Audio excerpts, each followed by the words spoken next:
And if those people just take action and attend 6, 7 of these property crawls, when they're ready to buy, they're going to buy a better quality property because of what they've learned. Welcome to the Rental Property Owner and Real Estate Investor Podcast, brought to you by the Rental Property Owner Association, providing benefits and services to real estate investors and rental property owners for over 48 years. With your host, Brian Hamrick from Hamrick Investment Group.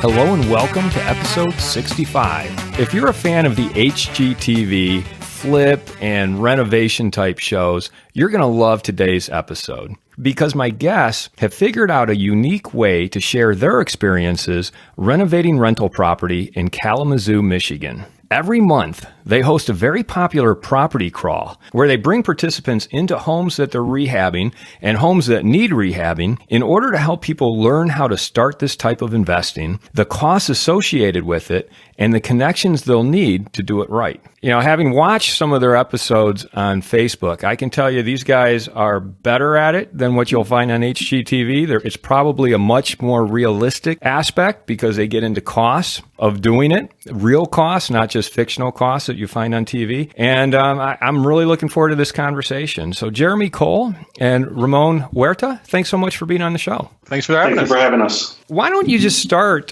by telling me a little bit about the Property Crawl? What is the Property Crawl? How did you guys come to start it? Basically, this was kind of birthed from years ago with just our inner friends, just investors getting together and looking at property. Most of them, were already looking at something for themselves. We kind of got together and shared ideas. Picked each other's brains, is this a good deal? What would this cost? Rehab? What else can I do with this?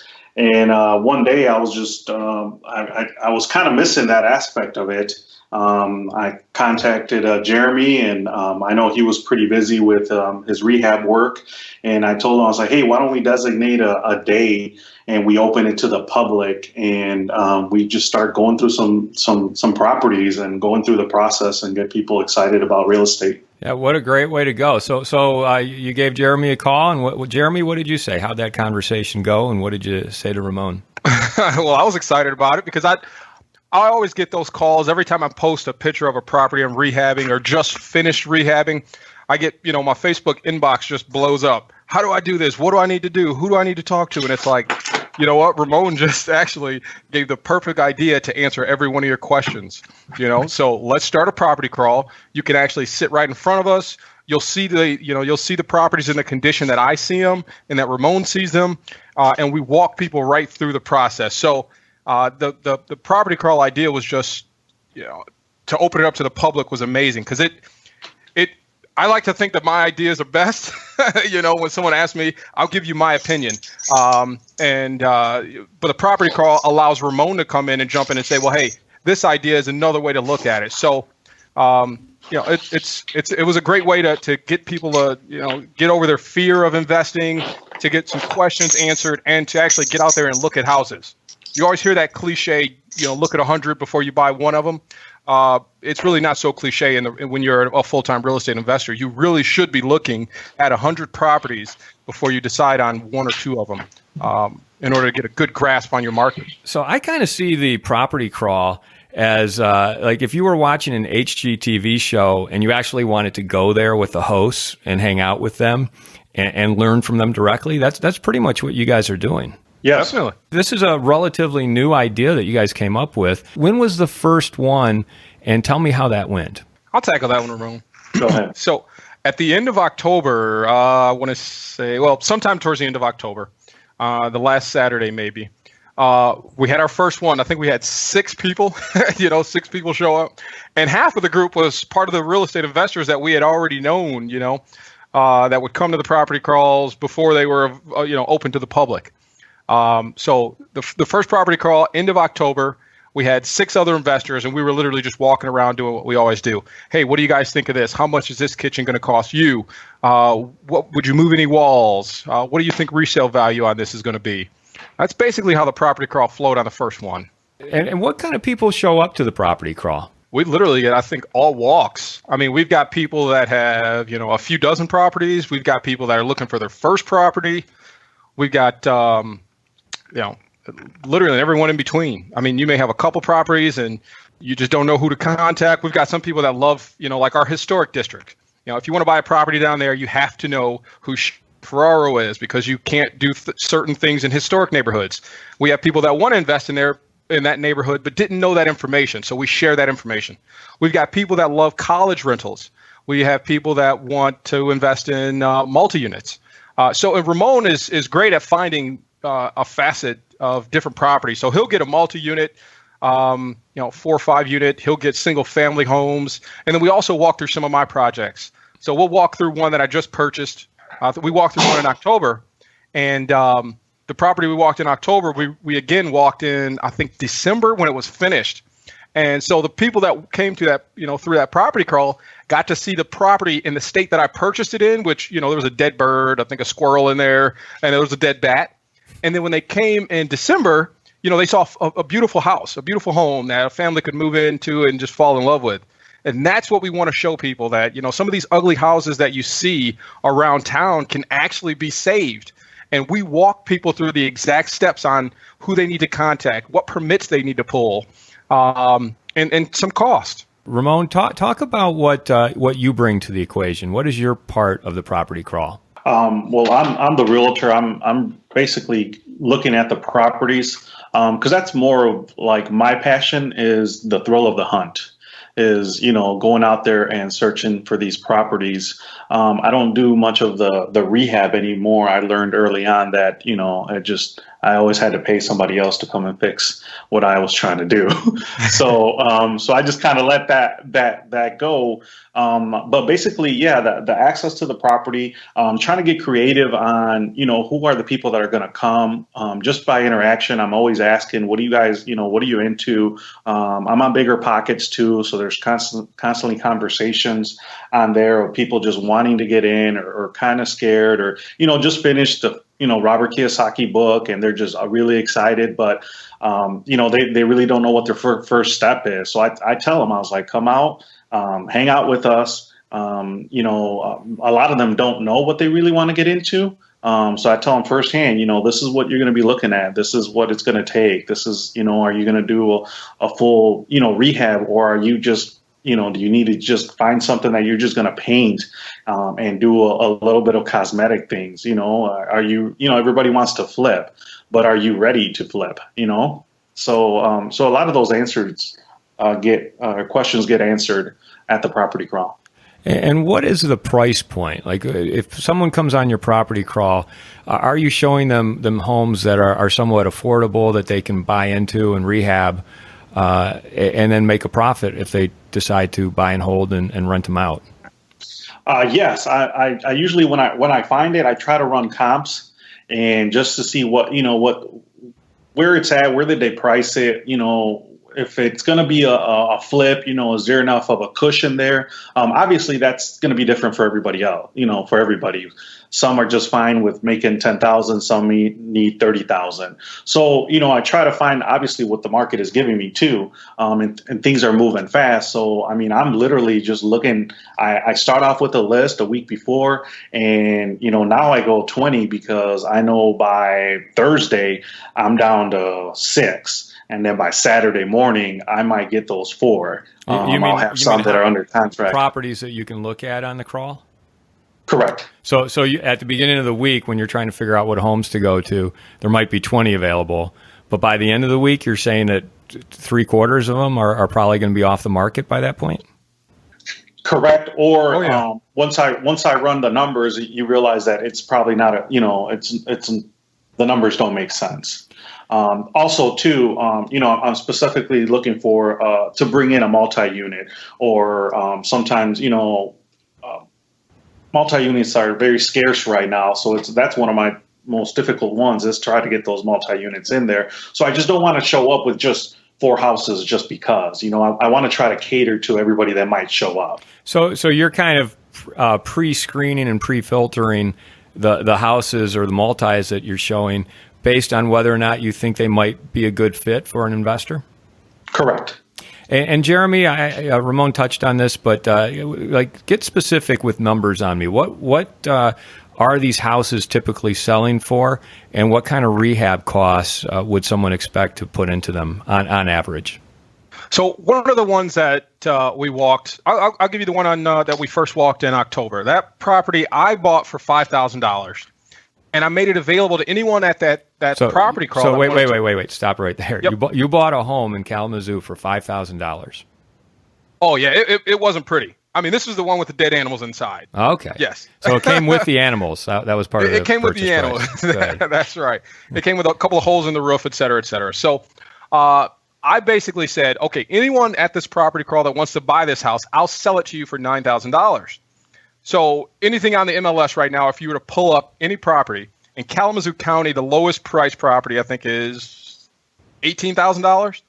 So this $9,000 property, someone bought, I think the next day, and what the deal was, I put a brand new roof on it, so all they had to do was rehab the inside. And so the investor that bought it spent about $20,000 in materials, $25,000 in materials, I'm sorry, to rehab it, and brought it up to that beautiful home that we were able to walk in a couple of months later. And it was that was a 4-bedroom, 2-bathroom, and we took everything from the roof down to basically still plates and started over. I paid for the brand new roof, 2 brand new bathrooms, all plumbing to be replaced was $2,500. We put a brand new kitchen in.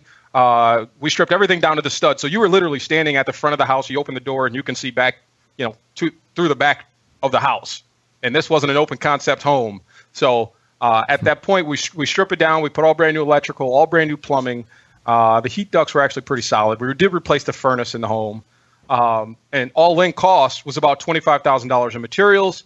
And labor was about that same cost, so about $20,000 in labor. And the job was completed in 60 days. So let me see if I've got this right. You bought this for $5,000.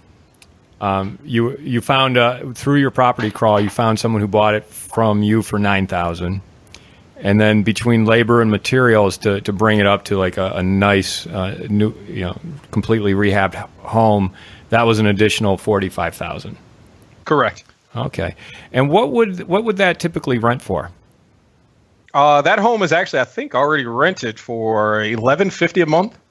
$1,150 a month. So that's not a bad return if you've got under $55,000 into the home, and that we've talked on this show. We've talked about the 2% rule. You've got the 1% rule where you want your rents to be 1% of whatever the purchase price is. Here, you've pretty much got a 2% exactly rent ratio there. So, are you offering, as Jeremy? You're a contractor, correct? And that's your background. So, are you offering the people who come through the property crawl the opportunity of a turnkey experience where maybe they buy it and then say, Jeremy, I want you to just give me the budget and do the work? Is that kind of what you're offering, or if someone comes on this property crawl, might they be doing a lot of the work themselves? I think it's going to be the latter there. I originally wanted to make that option available where, hey, you can buy this house for $9,000, pay me to do the rehab. But I'm a full-time real estate investor also, and I've got a few projects going myself at any given month. So I can't really stretch my team to make that available, that option available. But again, like Ramon says, if he's down to 4 properties, we'll just add some of the ones that I purchased. I mean, we've already closed on 5 properties this year, and so. If Ramon says, hey, we've got 3 properties, we need an extra 1 or 2 properties, we'll just make a couple of mine that I just bought available so we can walk those properties. And if anyone's interested in purchasing it, as long as I make a pretty decent spread, I don't mind selling to the next investor at a deal for them also. Yeah. So what kind of investors are you guys? Ramon, let's go to you. But it sounds like Jeremy, you do rehabs and flips, but maybe you've got a few buy and holds. Ramon, what kind of investing do you do? Right now, I'm going to buy and hold, just because I need to build my portfolio again and just have some steady rental income coming in. And then I might dabble into other things. But right now, I just narrow it down to just buy and hold. And are these the type of properties that you're doing the buy and hold on, like some of the Property Krawl properties, or what's your sweet spot?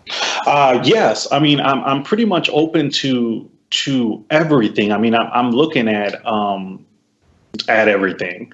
Like I said, it's the thrill of the hunt for me. So most of my clients that I have are investors. I mean, right now, all of them. And that's kind of all I do. So when I'm looking at all these properties, as everybody's kind of has their own take or what they want, I just kind of cater to what they're looking for. Once I see it, I just give them a call, say, hey,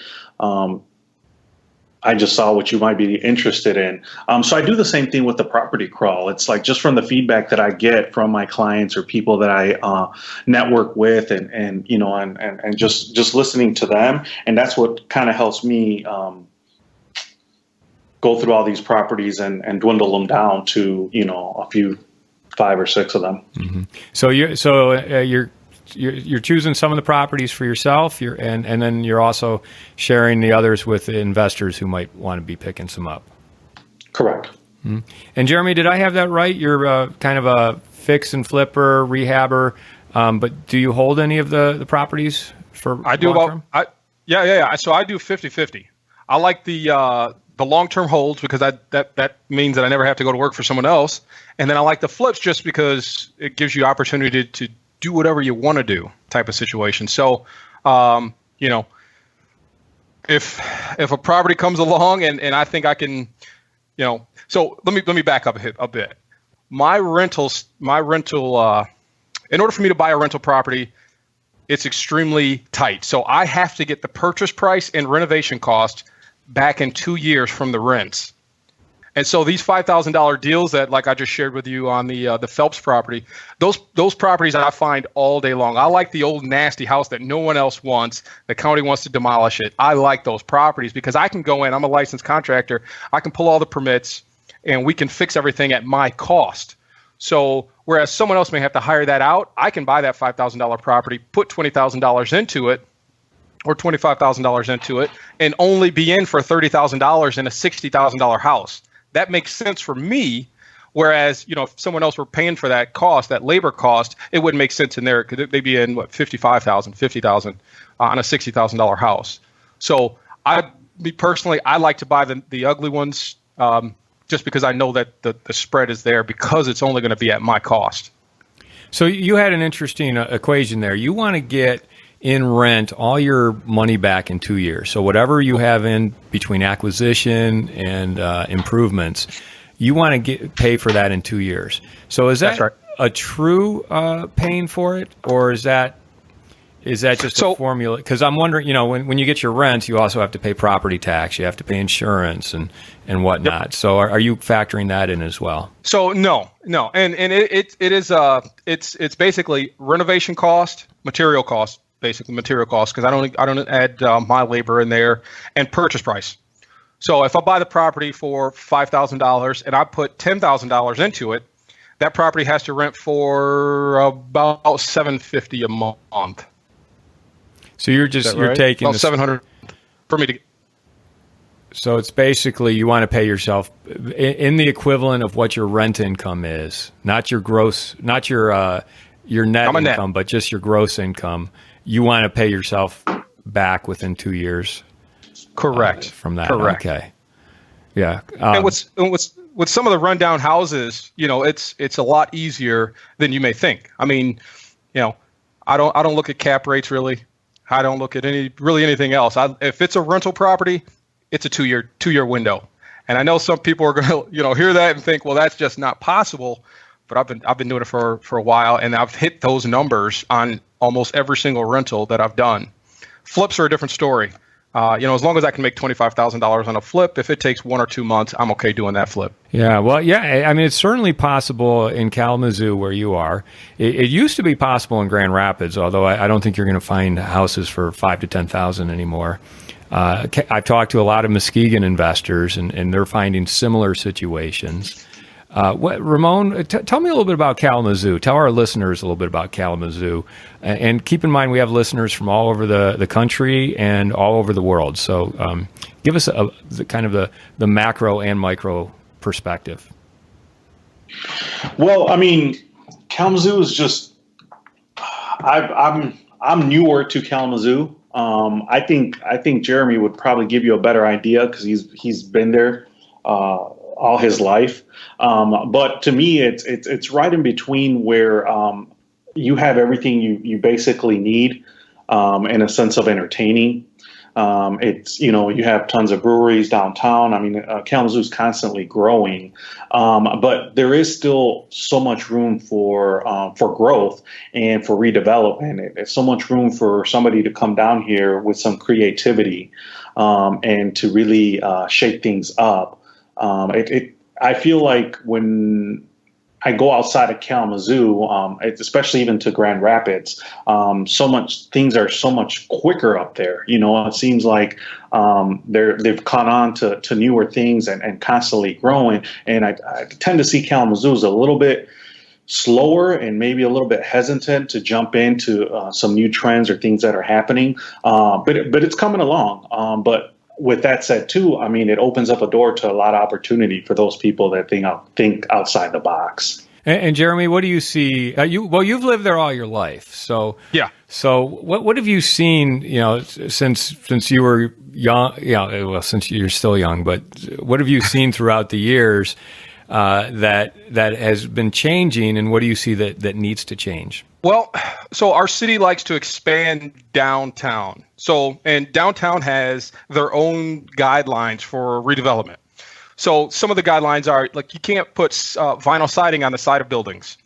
The city wanted to make that all encompassing. And when I say that, I mean they wanted to do commercials, they wanted to do mixed use residential commercial, and they wanted to include residential. So if you were to buy a 2-bedroom, 1-bathroom house in this what's now called Southtown area, you would not have been able to put vinyl siding on that 2-bedroom house because they're considering Southtown downtown, and they're two different areas. So we fought vigorously through our local association and town hall meetings to say, listen, residential property should be able to stand alone and not have to follow these guidelines, because I guarantee you, if you made me put cement fiberboard on the side of a single family house, the rents are going to increase. So, or I'm just not going to buy that property, or the majority of investors that think on numbers aren't going to invest in that neighborhood. So our downtown development district, they were able to strike that from the ordinance. So now single families can stand alone. So there's our development department likes to incorporate residential property with everything they're doing with commercial. You can't do this on commercial, so you shouldn't be able to do this in residential because you're in certain districts. And you feel that is causing somewhat of a constraint on growth. Oh, it definitely is. We've got a rental. I mean, I can go all day. We've got a rental certification program. You've got to pay $100 a year. You guys in Grand Rapids actually just recently got that, I think 5 or 6 years ago, but we've had that for decades. So we've got the rental certification program. You have to get your properties recertified every few years, and you have to pay, I think it's $100 for the inspection, and then $70 for each reinspection. And our city inspectors will call themselves back out. So if you don't have a strike plate on a door, which is just that little piece of metal that is on your door frame that catches the door handle, that little plate, they'll say, well, you didn't have that on there, so I've got to come back out and make sure you put that on there. And what are they going to charge you when they come back? I have to take a picture of that and $75 just to come and make sure you put that strike plate on the door. Yeah. So most in our city taxes, they just went down recently because a few philanthropists invested in the city, but the majority of the investors want to invest outside of the city. So the city of Portage doesn't have a rental inspection program. The Kalamazoo Township doesn't have a rental inspection program. You just pay $50 a year, and they put your property address next to a checkbox that says this is a rental property. So the city of Kalamazoo is a little tighter, and then we've got our historic areas where you can't replace things like vinyl windows and siding, but I kind of get that one. They want to keep the neighborhood historic. But it's a lot easier to invest outside of the city of Kalamazoo than it is inside, but there's still great deals inside the city of Kalamazoo. It does make it harder for an investor to analyze those deals on the numbers basis. Now you mentioned philanthropy, and you've had several philanthropists who have brought some money into the community. One of the things, and I think that this is probably a big asset to investors in Kalamazoo is the Kalamazoo Promise. Can either of you tell us a little bit about that and how that might have spurred some growth? Go ahead, Jeremy. So for those of your listeners that are national or international, Kalamazoo Promise basically states if you have gone to a Kalamazoo public school for a portion of your, let's say if you only went for 9th through 12th grade year, I think you get 60% of your college paid for. And it tiers down. So if you started in kindergarten, you get 100% of your college paid for. And a student can actually wait. They have up to 10 years to take advantage of that. So if they wanted to go out and start a real estate company, which I suggest, and then they decide it's not for them, they can go and use the Kalamazoo Promise. So if they wanted to go to any in-state public school, and now they did add a couple of private schools. I think K College, Ramon, you may have to help me on this. I can't think of any other ones, but I know K College, they added, you get at least 60% of your college paid for. Wow. And so, families flocked to Kalamazoo for that. Now, did that create a huge demand for more rental housing? Oh, yeah, because this was literally right after the bubble. So not literally, but it was a couple of years right after the bubble. So, the families that lost their homes in the 2007 crisis, they didn't leave. They just became renters. So, there was already a demand there because these families were still working at great jobs. They just couldn't afford the balloon payments. So they became renters. And then you had the Kalamazoo Promise come about.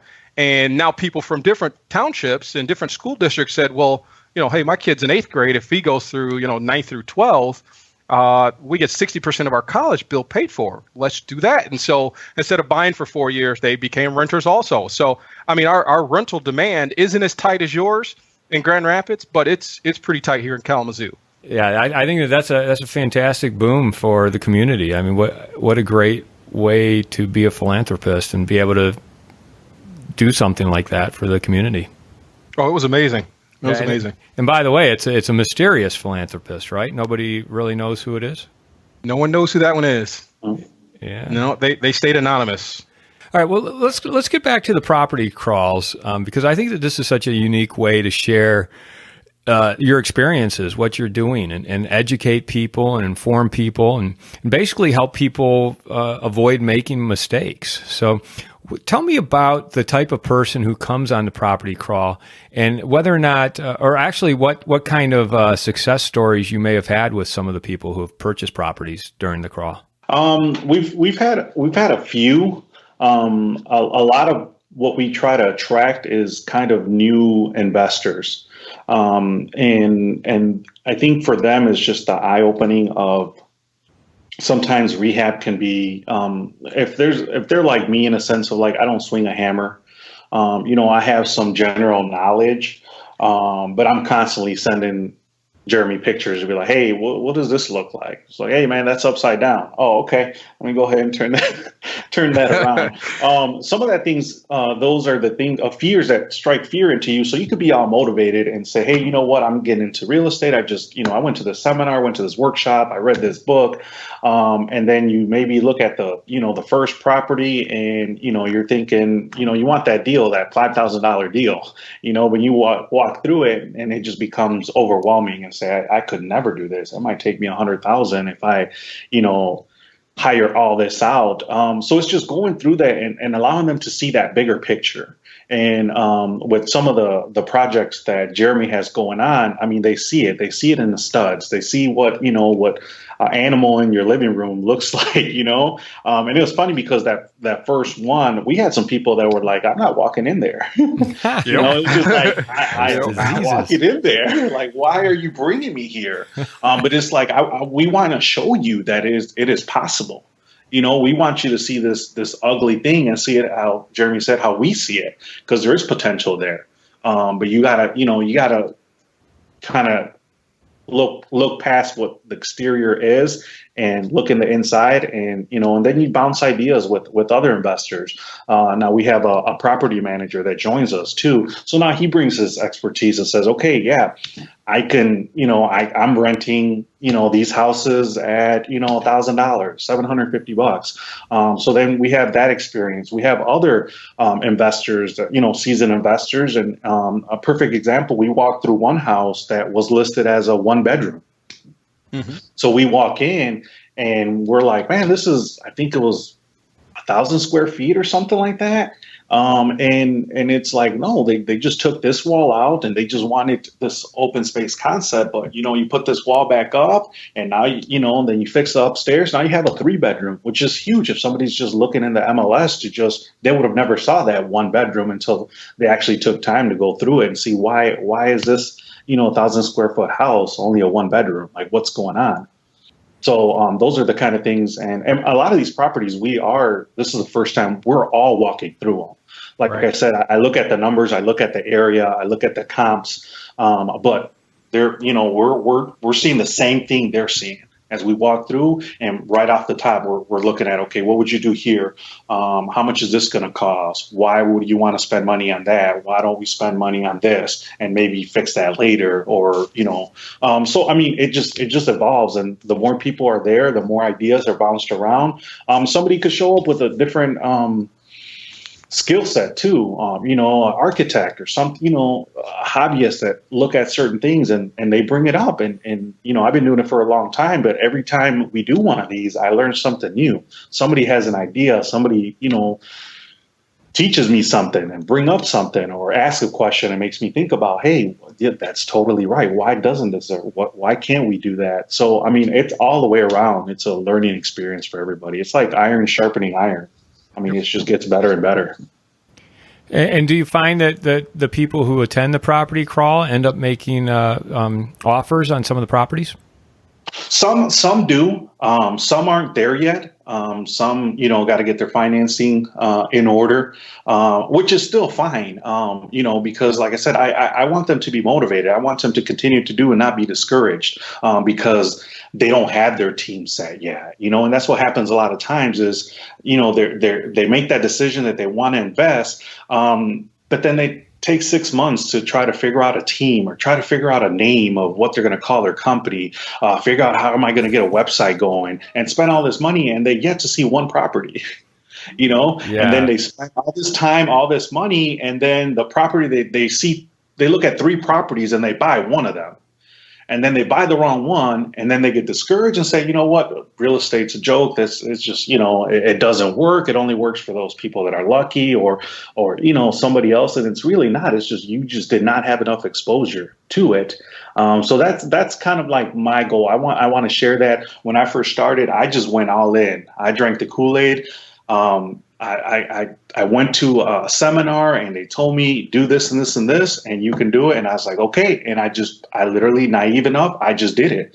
I didn't have a mentor. I didn't, I'm just kind of figuring it out as I go. Bought my first one, thought I was going to bring everything down to the studs. I did. And then didn't realize that the walls were kind of crooked. So when I put my drywall, I didn't know I had this wave thing going on. And, when trying to put some windows in and, but it was a learning experience for me, but not everybody's like that. A lot of people sometimes are a little bit more timid or more afraid or would not take that chance. And I'm just trying to encourage it, just trying to allow them to go through that process. And maybe it's not for them, but have them actually take some of those steps and then figure it out for themselves and make that decision at that point.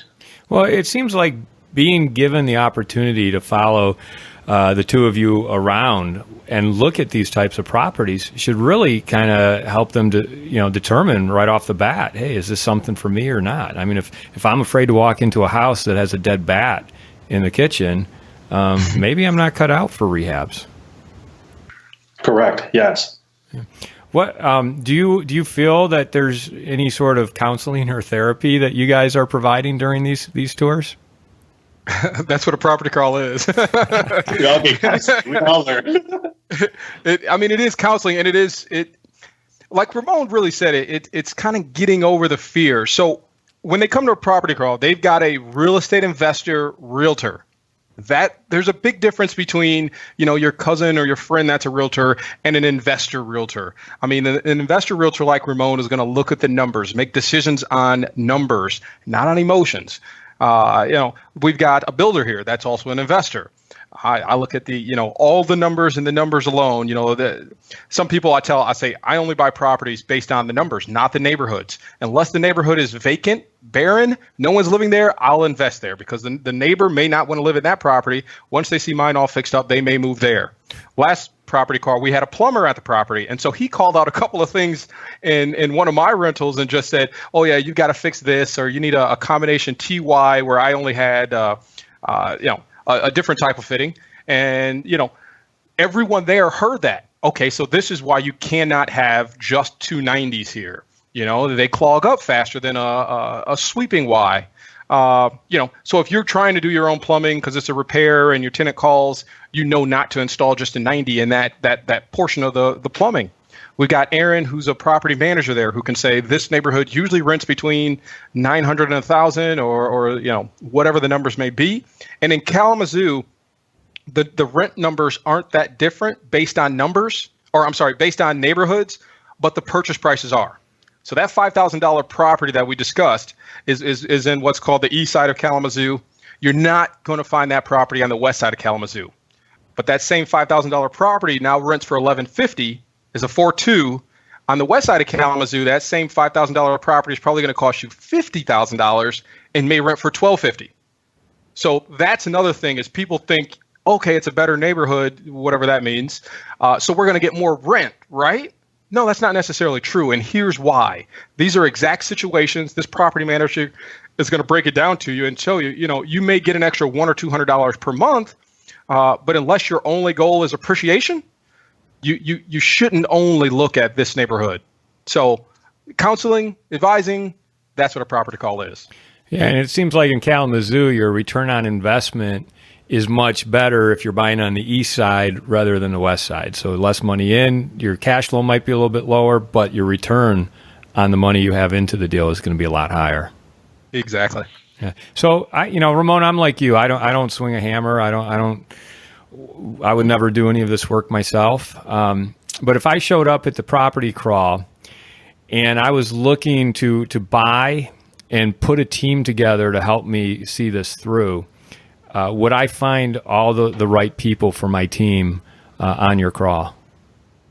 I think you would find a strong established team already. And if you can immediately jump onto that team, just because, like Jeremy said, he's real busy, but everybody's connected enough, and it's just about joining the association too, and joining that bigger team and networking and finding out what works for you. It's a personality thing too. Not everybody can work with everybody. Which is fine, but that's why you still, you network and you figure out what's going to work for you, because you might not need a full rehabber. You might just need a really good handy person, because you're not going to buy houses that you're going to bring down to the studs. But with the Krawl, with the networking, it's like you're establishing those relationships. You're building that network where you can reach out. I mean, we get it all the time. People reach out to me and Jeremy is like, "Hey, what about this? What about that?" And now you could just expand that and get larger and larger and larger. And we reach out to people too, and their specialties. Just like Jeremy said, he's got his plumber. You're like, hey, now next time he might be in that position, maybe he puts in a call or hires him, to come take care of this so he doesn't have to deal with it. So, I mean, I just think it's growth all the way around. And I always get to is like, well, if I come to this, am I, fighting other investors and things of that nature? I've yet to deal with that, just because we're all different. We buy different things. We like different things. And I always look at it like an automobile. I drive a Chevy. Jeremy drives a Ford.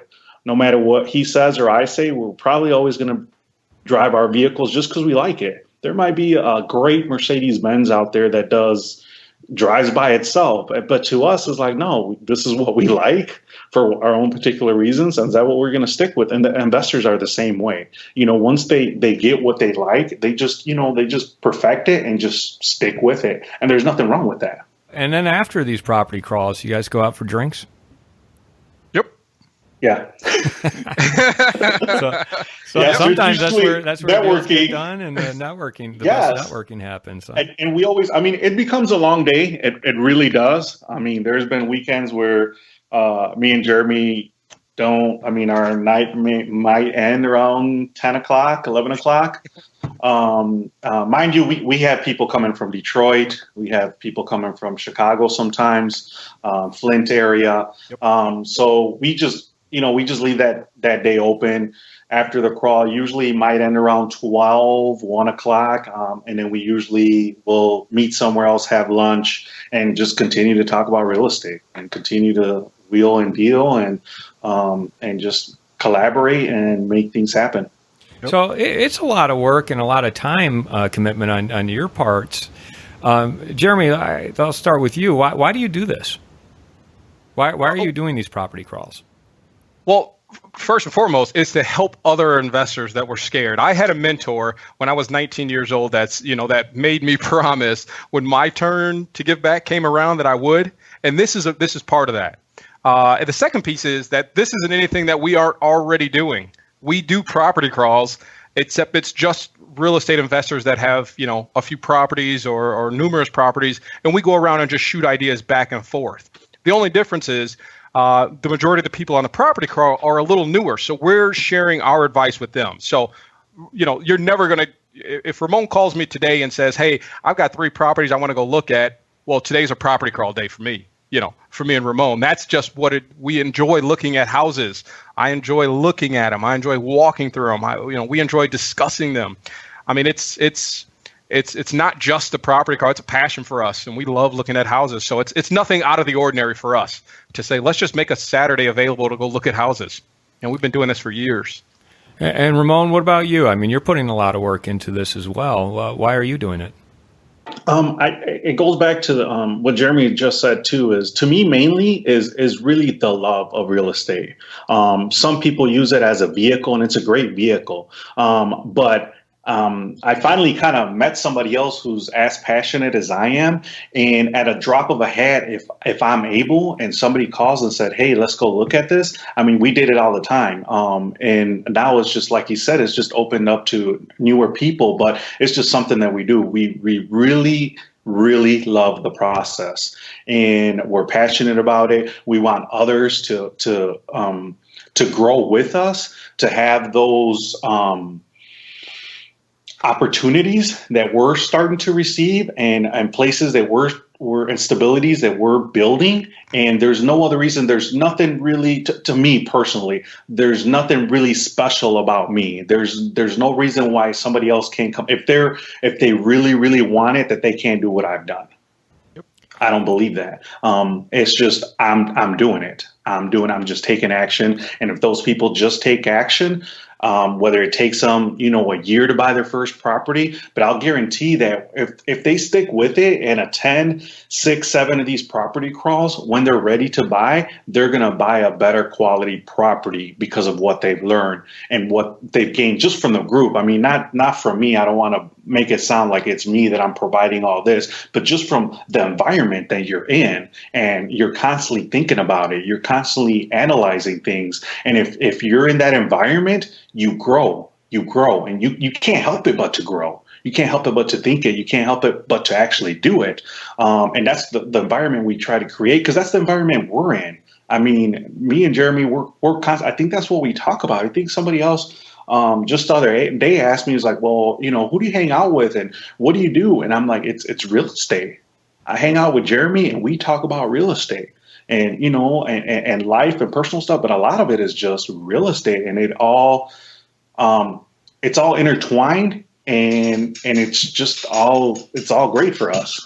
Now you guys are obviously friends. How did you meet, and have you partnered on any deals together, or what is the extent of your relationship? Well, I remember back when Ramon and I first met. We met at an Applebee's, or we didn't meet at an Applebee's, but the group of us met at an Applebee's over on Westnedge. And I think, what was it, 4 or 5 of us, maybe? Me, you, Tony, maybe, I can't remember who else was there. But we all just talked about real estate. And this is when, I think Ramon had, I don't know how many properties you had, Ramon, but I think I only had like 2 rental properties at the time. I was just getting started. And, my goal at that time was, I said to these guys, I'll never sell a property. Like, it doesn't make sense. Why would you buy a property for cheap, fix it up, and then sell it? Like, flipping never made sense to me back then. So being around the group made me change that perspective. It was like, okay, hey, Jeremy, this is why you should change that ideal that you had. This is why you're going to want to, sell one, because you don't want to get into debt. If you're only going to do cash purchases, then you've got to sell something. Sell a couple of greenhouses to buy your red hotel. These guys, Ramon, Tony, a couple of other guys, Jen, they taught me the majority of what I know. So, our friendship has blossomed over the last, how long have I known you, Ramon? A decade? It's been a while, man. Yeah. It's been a long time. I mean, I don't think we've partnered on anything yet. He sold a few of my properties. He sold one of them in 24 hours on Facebook. Thank you for that, Ramon. But and he's listing. I mean, Ramon is my real estate agent. I mean, he knows. He knows a lot more than I do, and I trust him. And so, it's beyond a friendship. I mean, it's great. Yeah, Jeremy has really strict rules on partnering and mixing business with friendship, which I admire. Because I didn't have that when I first started, and I just thought everybody was good, and if somebody said they were going to do something, that they were going to do it. And I just, like I said, I was naive and I just believed it all. But I think that's been the blessing in that part is when we first started, we just built on what we had. We became friends. Like I said, always talking about real estate, sometimes having some deep, passionate conversations all the time, but it was always good. It was at the end of the discussion, it's like, okay, you're going to do what you're going to do. I'm going to do what I'm going to do, and we'll pick this up later. And as time changed us and life and things change, it's like, oh yeah, you know what? You were right about that, and maybe I can incorporate this now, and now I can do this, and now I can do that. So it's just like any relationship, it's just growing. Yep. Jeremy, what are your strict rules on partnering? Don't. Very simple, huh? So in 2016, I changed that strategy. So I am a 100% cash buyer. I don't do any debt financing at all. And so unless I could find a partner that agreed with that, I wouldn't partner. So for me, I was buying houses for $5,000. When auctions were relatively new, I was picking up houses for a few $100s in the tax auctions. So there wasn't a need for a partner. But as growth started happening, it was like, okay, you know what? I've got to grow, and I didn't want to partner with friends or family because those relationships were a lot more important than a partnership. If Ramon and I ever got into a partnership and we disagreed, I don't know what would happen. I think of business as business, and so for that reason, I exclude friends and family from partnerships altogether. I won't rent to a friend or family. And I won't partner with a friend or family member just because, if let's say a family wanted to rent a property from me, I couldn't evict my sister. I couldn't evict my nephew that, I just couldn't do that. And I couldn't evict my friend. Now, if they said, hey, you know what, I'm having a hard time, I'll give you $500, to pay that month's rent or whatnot. But I don't want to ruin our friendship over money. And so partnering just says partnerships are part of money, and just exclude it all together so that we can have an amazing friendship. We can talk about real estate freely. What are your ups and your downs in this example? And those are my. So up until last year, I didn't partner, and last year I partnered with some guys from college, and we did a deal, and we made a little bit of money, but there were too many heads in that deal. There were 3 heads, 3 different people wanted to do things 3 different ways.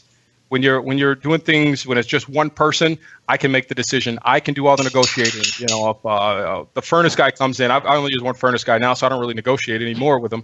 But if a furnace guy came in and said, well, hey, I need $2,000 on this furnace, I'll say, okay, I'll give you $1,300. He'll come up to 15. I'll get it to 14, and I'll write a check right then.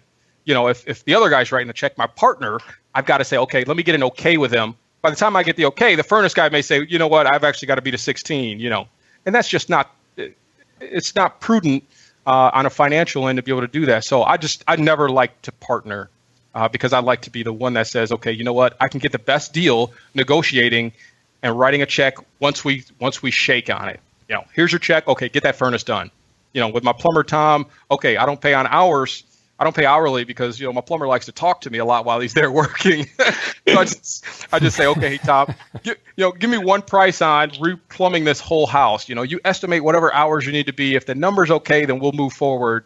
If it takes you half the time, I don't really care. I was okay with the number. So I have several thoughts on what you're saying. Okay. One is, so are you saying that now you just use your own cash to do deals? Oh, I've done about 48 deals. I purchased 48 properties over the last 10 years, and I've only financed 2 of those. Through the bank. I've only financed 2 of those, and they were the first 2. And those were the only 2 properties I've ever lost to foreclosure in my life. Uh-huh. So I've learned early on that debt financing is not the best route to go for me. You can get, you be mortgaged to the hill if you want, but you stop making that mortgage payment, you'll find out who actually owns that property. So where is the money coming from then? I'm a frugal guy. So you're putting up your own cash. Yeah. So I've got 16 rental properties, and I do a bunch of flips. And I drive a 1997 truck with more rust than you can think of, and it's louder than ever. But I'm okay with that. So all of my funds now, I've got a little son here, so a lot goes towards him now, and the family. But the majority of my property or money would go back into the properties. One of the situations I think Ramon was getting at is we walked through a property of mine, and I told the people that were there, I said, I bought this property for $8,000, and instead of putting a bunch of money into it, I cleaned it up, made it look really good, painted it, put new flooring in it. I rented it out for 2 years at $1,000 a month.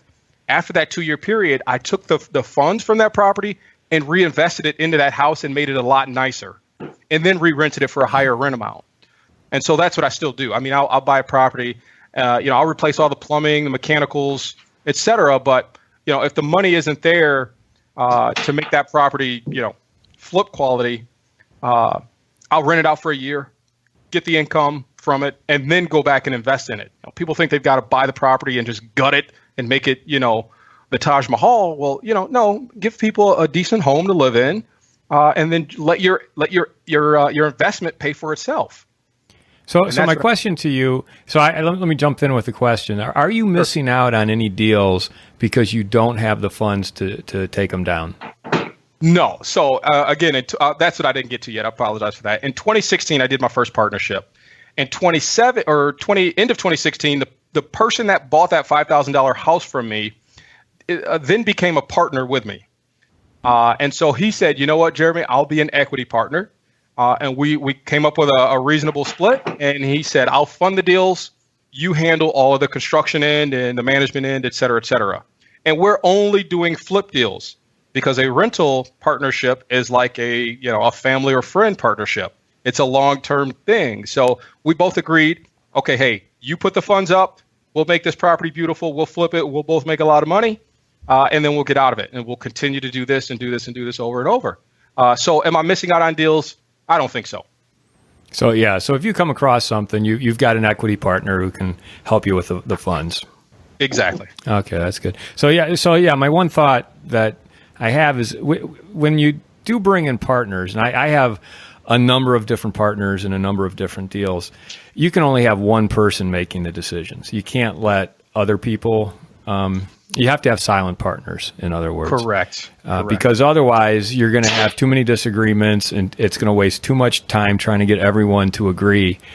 It just doesn't work that way. So I can see why that would be a problem. But the situation you have now with an equity partner, it sounds like he's okay with you making the on-the-ground type decisions and not bouncing everything off of him.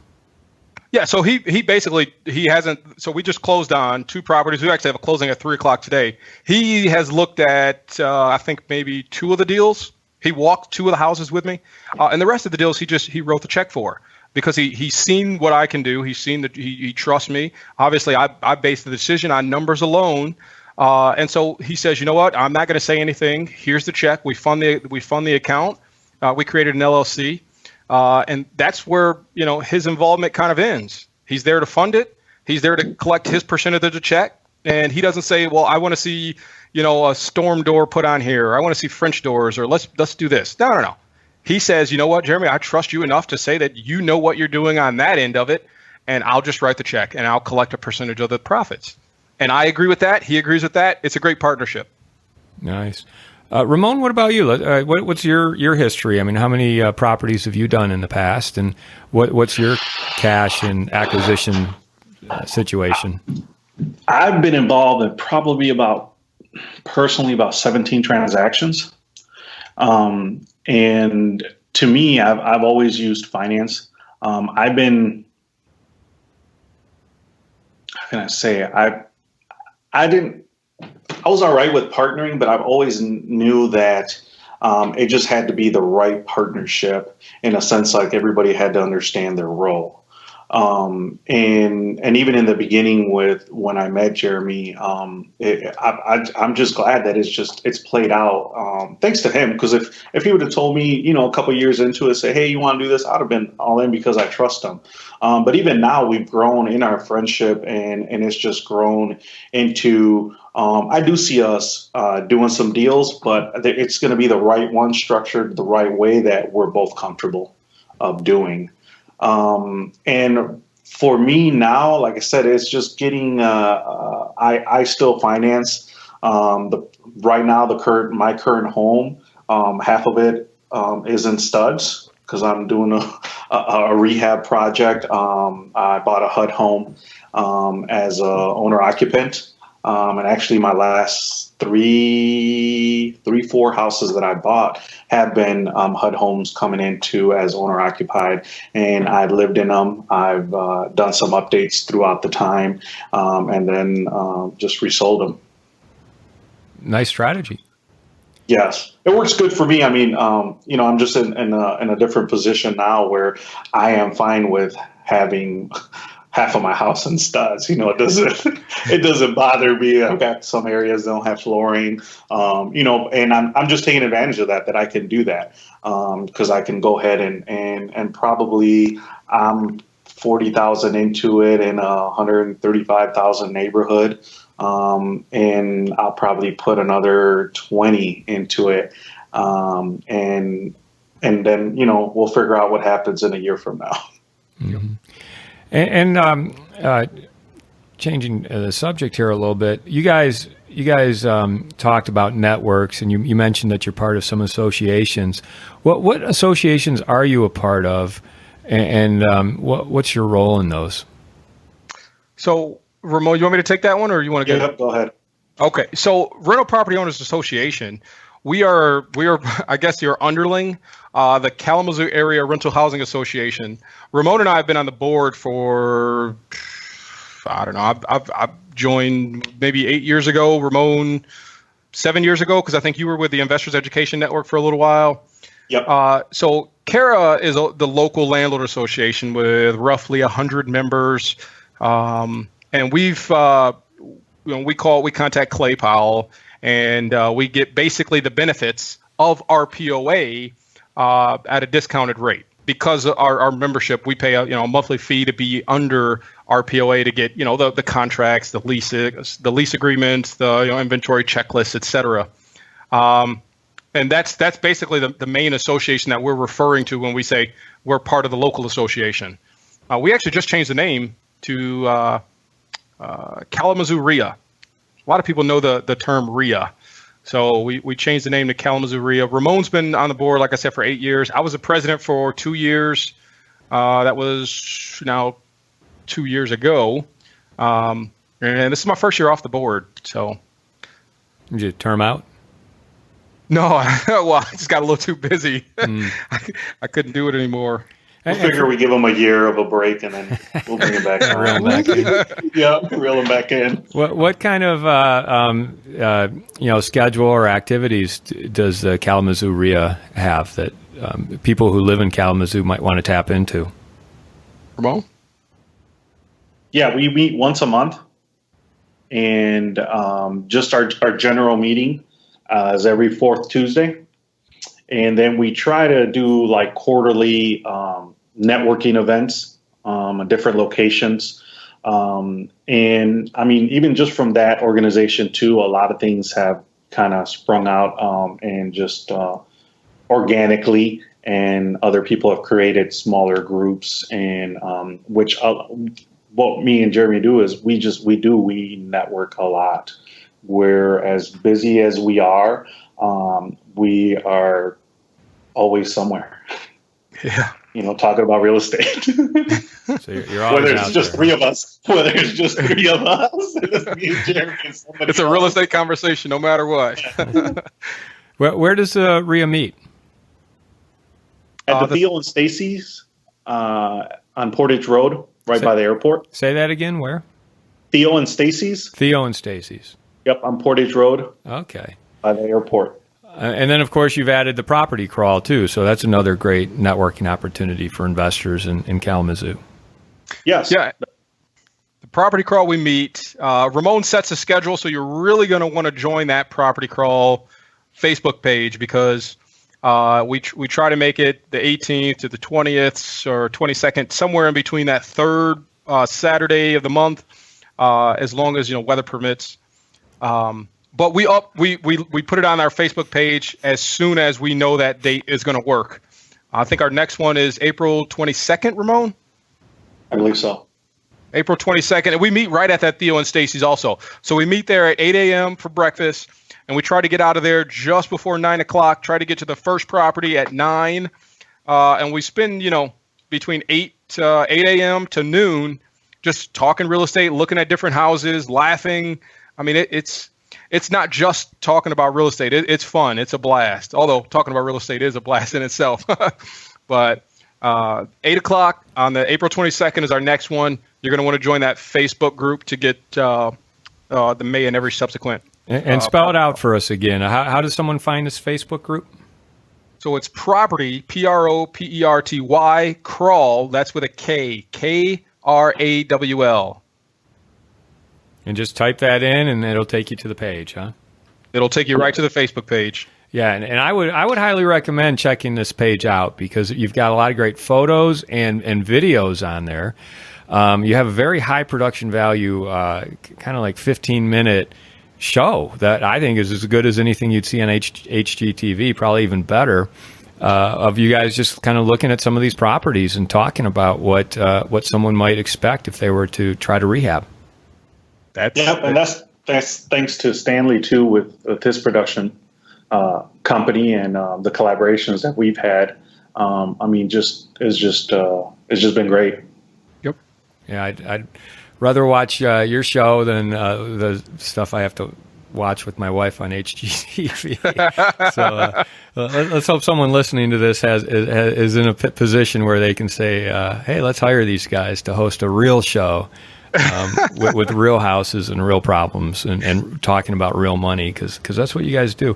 As we wrap it up here, what advice would each of you give to our listeners, or is there anything that we haven't talked about that you would like to discuss? For me is no matter where you're at in life, you can make that choice to turn it around.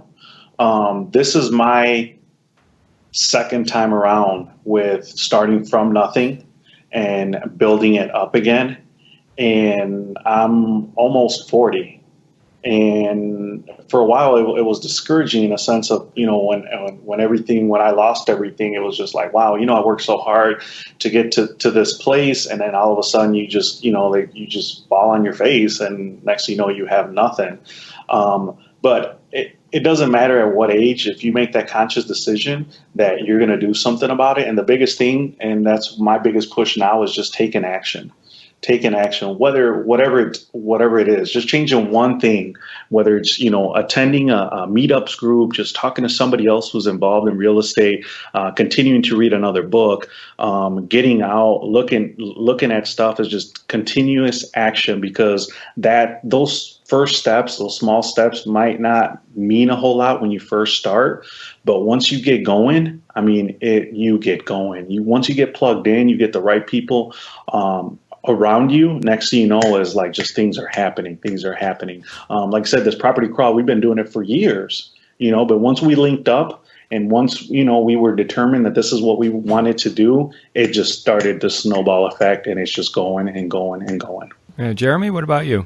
Well, my biggest point would be get into as many houses as you can. Don't really care. Look past what you currently see, and just kind of, close your eyes and imagine what it could be. You're going to walk into some houses that are just, atrocious. You're going to walk in and want to walk right back out. Continue to walk through those houses. Look at them. If you want to stick to a neighborhood, fine. Learn that neighborhood inside and out. How many, Tudors are there? How many, ranches are there? How many colonials are there? What are all the colonials selling for, if that's what you want to invest in? What is a ranch selling for, if that's what you want to invest in? Learn the markets, learn your rental trends. I think my biggest thing is, I hear a lot of investors say, well, I don't want to touch these neighborhoods. Don't listen to that. And live wherever you want to live, but invest where it makes sense. Live where you want to live, but invest where it makes sense. You are an investor now. Look at the numbers. Do the numbers make sense? Does this deal make sense? Don't pass up on a great opportunity because you won't live there. It's not where you want to live. It's what the numbers say. If you can sell that house for $10,000 more in 30 days, why are you passing up on it because you don't want to live there? Find an investor realtor like Ramon. That's going to be your biggest. I think that's going to be your biggest start.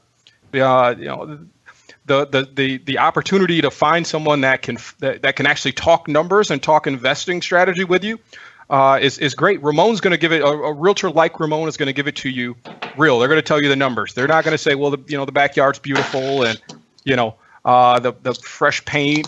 He's going to say, listen, this neighborhood is going to make you $10,000, and here's why. This neighborhood is going to rent for an extra $200 over the last house we looked for, and here's why. We are investors.